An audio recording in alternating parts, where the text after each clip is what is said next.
얼마 전 서남교회에서 설교 세미나가 있었습니다. 그래서 제가 다녀왔는데 그때 강사로 오셨던 강사님이 이제 강의안을 주셨는데 그 안에 참 감동되는 글이 있어서 제가 여러분에게 소개를 하면서 이제 설교를 시작하려고 합니다. 목발이 아니면 한 발도 뗄 수 없었던 그런 장애를 안고 있던 분이 힘든 생활을 살았는데 미국에 유학을 떠나서 6년 동안 유학 생활을 잘 마무리하고 뉴욕 주립대학교에서 박사 학위 논문을 완성했습니다. 그리고 이제 무엇을 앞두고 있었냐면 논문 구술 시험을 남겨놓고 있었습니다. 지도 교수님이 워낙 까다롭기도 했고 또 논문을 쓰는 주제가 너무도 어려운 주제여서 2년간의 노력 끝에 겨우 논문을 완성했습니다. 그때 갑자기 LA에 살고 있었던 언니가 몸이 아프다는 소식을 받아서 이제 그냥 시간이 구술 시험만 보면 이제 다시 본인도 한국으로 돌아갈 수 있으니까 기숙사도 아예 정리하고 이제 언니 집에 갔다가 시험 보는 날 와서 시험만 보고 이제 한국으로 가야지 하는 마음으로 기숙사도 정리하고 이제 언니를 보러 LA로 떠나게 됩니다. 근데 이제 LA로 떠나면서 그동안 지금 저희가 컴퓨터가 있어서 이제 워드로 이렇게 저장을 하고 또 치고 이러는데 옛날에는 이제 타자기로 치던 시절이었습니다. 그래서 그 타자기로 처음 쳐놨던 원고들 또 보았던 자료들 모두 다 버리고 완성된 논문 하나만을 가지고서 이제 언니네 집으로 떠나게 됐습니다. 짐을 싸고 언니네 집으로 갔는데 언니가 생각보다 갑작스럽게 한국에 들어갈 일이 생겼습니다. 그래서 언니 집에 계속 있을 수가 없어서 다시 이제 뉴욕으로 돌아오게 되는데 짐이 너무 많으니까 친구가 자기 짐을 좀 이제 들어준다고 해서 차를 가지고 공항에 와서 기다리고 있었습니다. 학교를 가려면 기차를 타고 가야 하는데 시간이 좀 남으니까 친구가 자기 집에 가서 차 한잔 하고 가자 이렇게 얘기를 해서 이제 친구 집에 가서 차를 마시고 있었는데 그때 갑자기 강도가요 그 친구의 차를 이제 도둑질을 했습니다. 다른 데도 이렇게 막 뒤지다가 뒤에 있는 트렁크를 따가지고 그 짐을 다 가지고 가버렸습니다. 그 가방 안에 2년 동안 너무 애를 쓴 논문이 들어있는데 그 논문을 다 잃어버린 거예요. 그때 심정을 어떻게 기록했냐면 내 논문 나는 그 자리에서 기절했다. 어떻게 학교 기숙사로 돌아왔는지 기억이 없다. 친구가 함께 와준다는 것을 뿌리치고 캄캄한 밤에 기차를 타고 어찌어찌 기숙사로 돌아와서 방문을 잠갔다.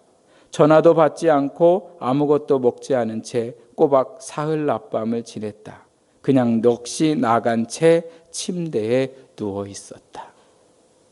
여러분 이 글을 보면서 이분이 얼마나 괴로웠는지 그 심정이 이해가 되십니까? 이분이 누구냐면요. 지금은 고인이 되신 서강대 영문학과 장영희 교수님이라는 분이 에세이를 쓰셨는데 제목이 이렇습니다. 살아온 기적, 살아갈 기적.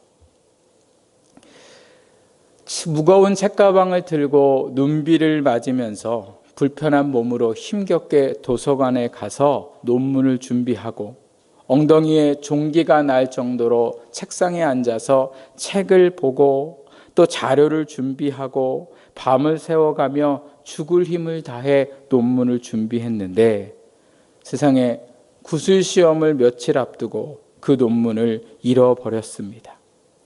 지금 같으면 컴퓨터에 다시 찾아서 할 수 있지만 그때는 그 논문을 잃어버리면 모든 것이 끝이 나는 겁니다. 소중한 것을 여러분 잃어버리신 적이 있습니까? 하루아침에 모든 것이 허망하게 느껴진 적이 있으세요?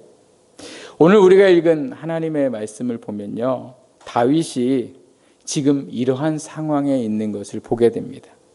다윗이 이러한 상황에 있었는데 여러분이 오늘 읽으신 그 63편 1절 위에 보면 뭐라고 나와 있습니까? 제 성경에는 이렇게 쓰여 있습니다. 다윗의 시 유다 광야에 있을 때. 지금 다윗이 어디에 있다고 말하고 있습니까? 유다 광야에 있었다 얘기해요. 유다 광야는 어떤 곳이었을까? 1절 말씀에 보면요, 다윗이 잘 표현했습니다. 물이 없어 마르고 황폐한 땅에, 이렇게 말씀하죠.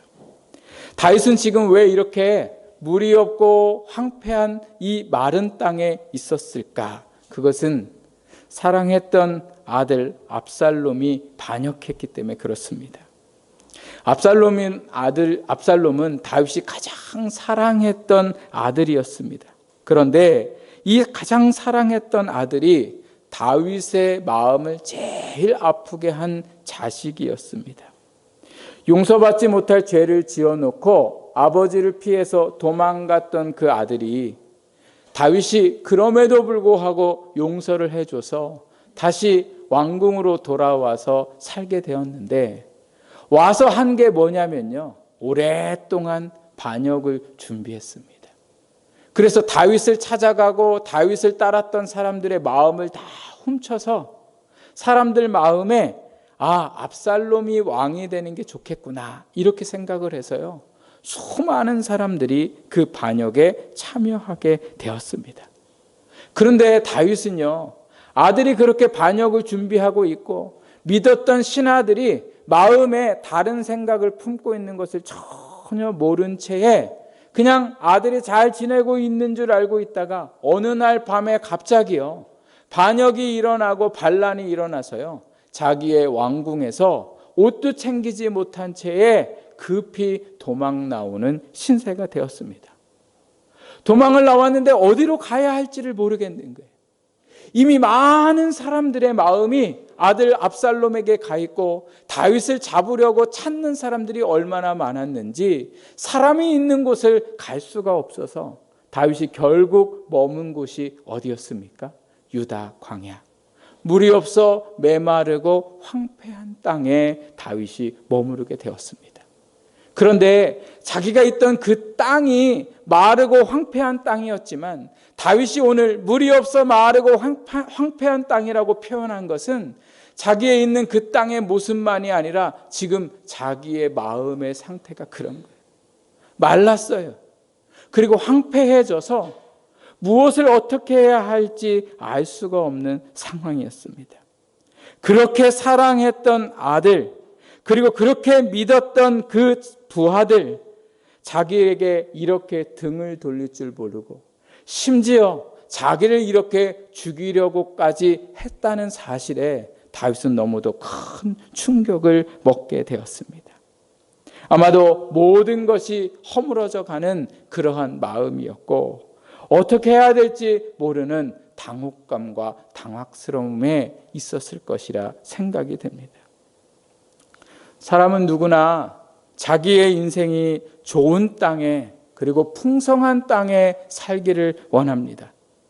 시험을 보면 시험이 잘 보고 합격해서 내가 좋은 삶을 살아가기를 원하고, 결혼을 하면 행복한 가정을 이루며 살아갈 것이라 생각하고 결혼을 합니다. 자녀를 낳으면 그 자녀가 아무런 문제 없이 그 자녀를 통해서 기쁨이 넘칠 거라 생각합니다. 그러나 여러분, 그것은 우리의 바람일 뿐, 오늘 마치 제가 앞서 말씀드렸던 이 장형희 교수님처럼 아니면 다윗처럼 전혀 다른 마르고 황폐한 땅에 살아갈 때가 참으로 많습니다. 살아보려고 어린 자식들을 집에 두고 남편과 함께 열심히 살던 어느 날 갑자기 은행에서 대출을 갚으라는 독촉장이 날아왔습니다. 은행에 돈을 빌린 적이 없는데 왜 은행에서 돈을 갚으라고 하지? 이 아내가 은행을 찾아가 보았더니 남편이 아내 몰래 다른 사람의 보증을 서주었습니다. 얼마나 많은 보증을 섰는지요.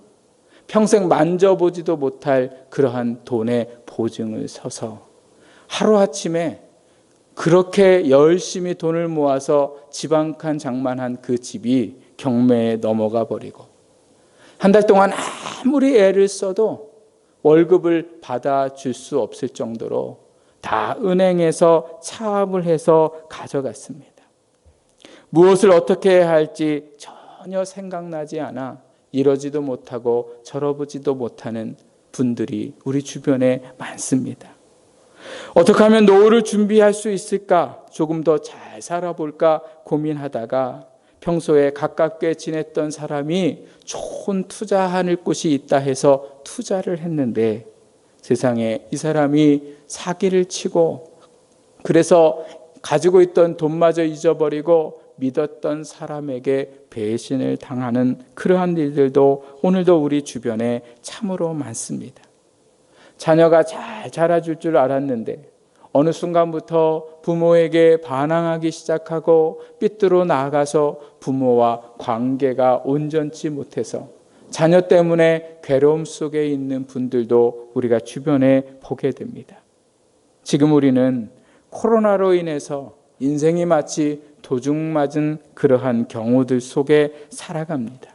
우리 집사님 기도하신 것처럼 정부가 마치 큰 잘못을 한 것처럼 교회를 그렇게 비난하고 또 계속해서 뉴스들을 내보내면서 교회가 심각한 어려움 속에 있고 또 성도들의 마음도 그 삶도 코로나로 인해서 참으로 어려운 가운데 있습니다.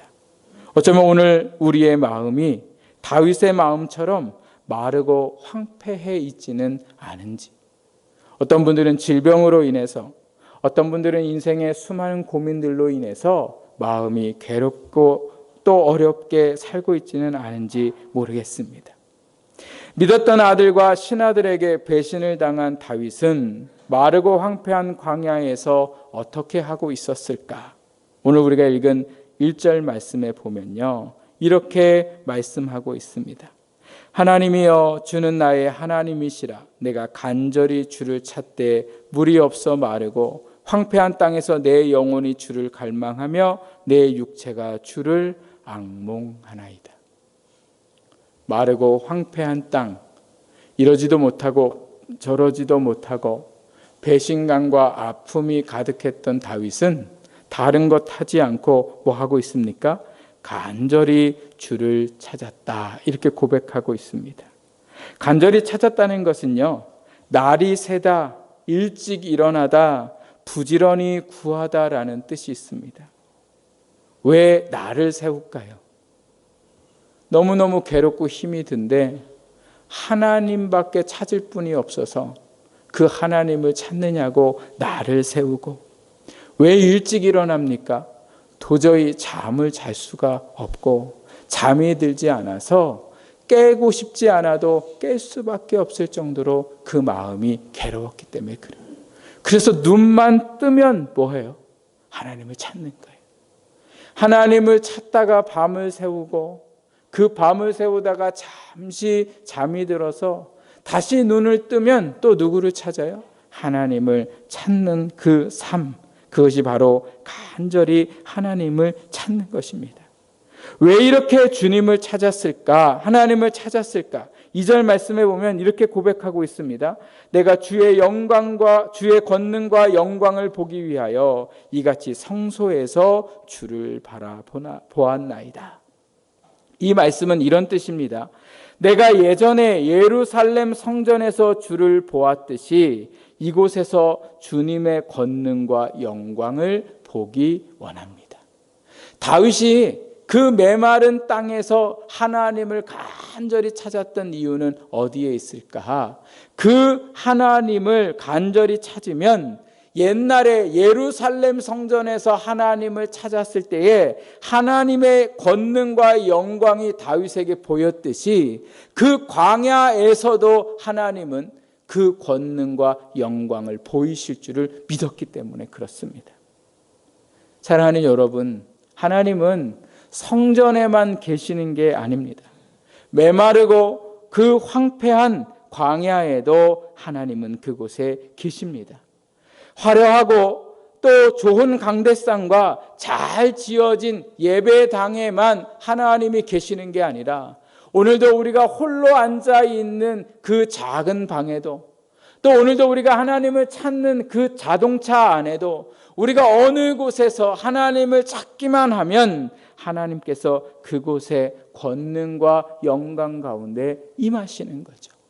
그 권능과 영광이 무엇입니까? 하나님의 능력이며 하나님의 힘인 거죠. 다윗은 이 메마른 광야의 그 땅에서 하나님을 간절히 찾을 때에 성전에 역사하셨던 하나님이 그 광야의 땅에도 찾아오실 것을 믿었습니다. 그래서 그 하나님 앞에 간절히 찾고 찾을 때에 그 뒤에 이어서 나오는 3절과 5절 말씀 한번 보십시오. 주의 인자하심이 생명보다 나음으로 내 입술이 주를 찬양할 것이라. 이러므로 나의 평생에 주를 송축하며 주의 이름으로 말미암아 나의 손을 들리이다. 골수와 기름진 것을 먹음같이 나의 영혼이 만족할 것이라. 나의 입이 기쁜 입술로 주를 찬송하되. 광야에 있지만 하나님을 간절히 찾을 때에 어떤 일들이 일어나요? 하나님의 인자하심이 생명보다 나음으로 내 입술이 주님을 뭐예요?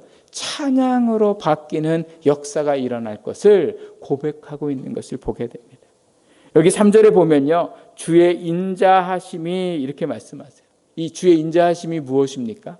다윗을 향한 하나님의 사랑과 은혜가 뭐보다 낫다고요? 생명보다 낫다는 거예요. 이 생명이라는 그 뜻에는요, 두 가지 의미가 있는데 하나는 뭐냐면요, 오늘 정말 우리의 이 살아있는 이 생명, 그러니까 오늘 하나님이 내게 주시는 사랑과 은혜가 내가 죽어도 좋을 만큼 오늘도 그 은혜가 필요하다고 고백하고 있는 거예요. 또 한 가지의 생명은 뭐냐면 사람을 얘기하는 거예요. 사람. 나를 도와주고 나를 위로해주고 나에게 힘이 되어줄 그 사람을 생명으로 표현했는데 오늘 이 3절의 말에 의하면 뭐예요? 그 수많은 사람들보다, 사람들의 수많은 위로보다 무엇이 더 나에게 낫다고 고백해요? 주의 인자하심이. 그 하나님이 내게 오시면 내가 그를 찬양하고 또 그를 평생 송축하며 그로 말미암아 뭐예요? 나의 손을 들겠다, 이렇게 고백하는 거죠. 그러면서 그 다음에 말씀 보면 5절에 뭐라고 말씀하고 계세요? 골수와 기름진 것을 먹음같이 나의 영혼이 만족할 것이라, 이렇게 말씀하고 있습니다. 여기 골수와 기름진 것은 뭐냐면요, 왕들이 먹었던 아주 맛있는 고기들을 의미합니다. 우리가 평생 먹기 힘든 그 고기의 요리를 지금 다윗이 뭐라고 얘기해요? 골수와 기름진 것을 먹음과 같이 나의 영혼이 만족할 것이라. 여러분, 사람은 고기를 먹어야 힘이 나잖아요. 맛있는 음식을 먹으면 마음이 어때요? 기쁘고 즐겁잖아요. 그런데 지금 다윗이 어디에 있어요? 광야에 있어요. 진짜 좋은 음식, 좋은 고기를 먹은 게 아니라 무엇만 있으면? 하나님의 은혜만 있으면 내가 뭐와 같아요? 골수와 기름진 것을 먹음과 같이 나의 영혼이 만족할 것이라. 그래서 지금 다윗은 이 광야에서 뭐 하고 있어요?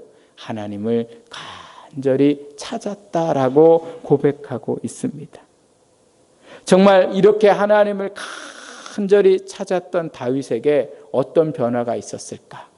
금방 그 반란이 무마가 되고 다윗이 다시금 예루살렘 성으로 돌아갔을까요? 아니요. 한참 밖에 머물러서 어떻게 해야 될지 모르고 또 누군가에게 죽음을 당할까 두려워하는 마음으로 살아야 됐습니다. 그런데 다윗에게 달라진 것이 있습니다. 그 마음이 어떻게 변했어요? 두렵고 무섭고 불안했던 마음들이 똑같이 광야 속에 살았지만 뭐예요? 골수와 기름진 것을 먹음과 같이 어떻게 바뀌었어요? 내 영혼이 평안함을 누리고 안식을 누리는 삶으로 바뀌었습니다. 달라진 건 아무것도 없습니다. 여전히 메마르고 황폐한 땅에 살았습니다.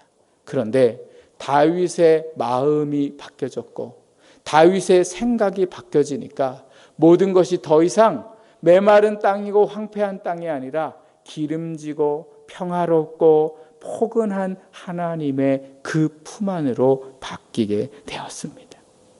사랑하는 여러분, 오늘도 우리의 인생이 메마르고 황폐한 땅일지라도 오늘 우리가 하나님을 찾을 때에 하나님은 그곳에 역사하시고 그 하나님께서 그 안에 평안함을 주시고 우리를 위로하시고 우리에게 힘이 되어 주실 줄 믿습니다.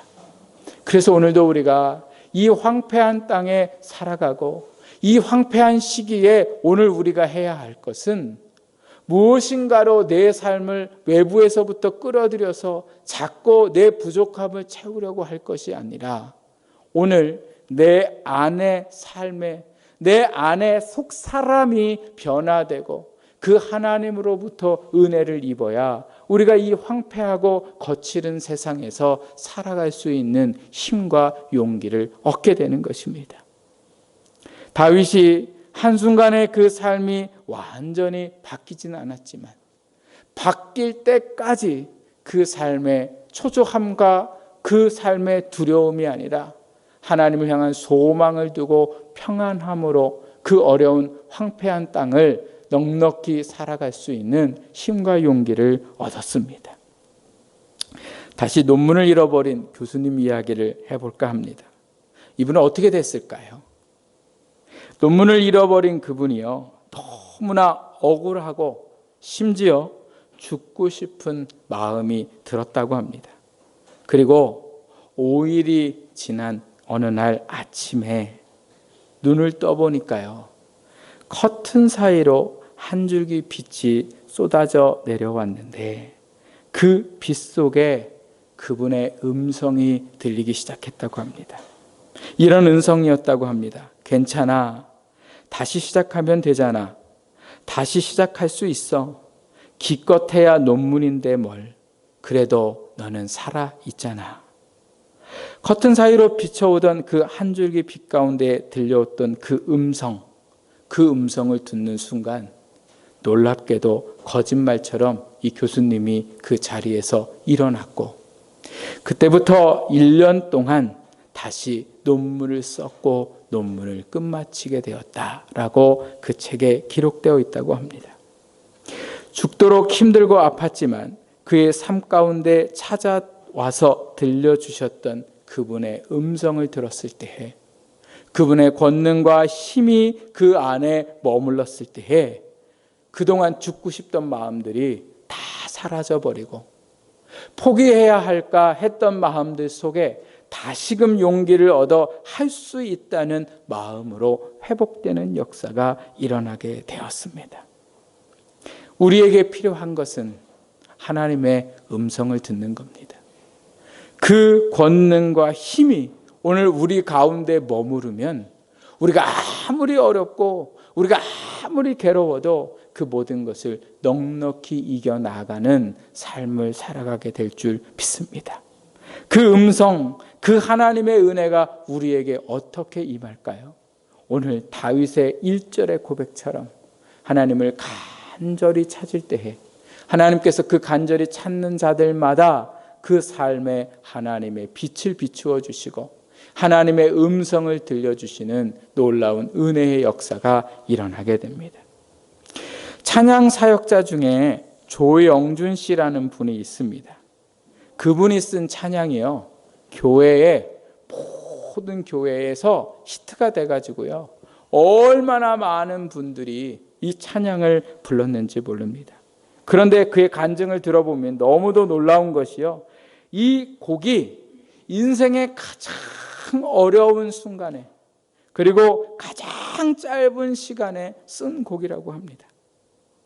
오갈 데가 없어서, 어디 잘 곳이 없어서 아내와 하루하루 어디서 살아가야 할까 고민을 하던 그 시절에 아는 분이 자기 집도 좁지만 방 하나가 남으니까 들어와 자라고 해서요, 그 방에 들어가 봤더니 아내와 둘이 눕기도 너무도 부족한 그 방에 누워서 밤이 새도록 정말 하나님은 살아계시는 건지 하나님을 부르고 또 하나님을 부르다가 그 하나님 앞에 원망하다가 잠이 들었는데 그 잠을 자고 난 후에 아침에 일찍 일어났는데 그 일어난 이유가 뭐냐면요.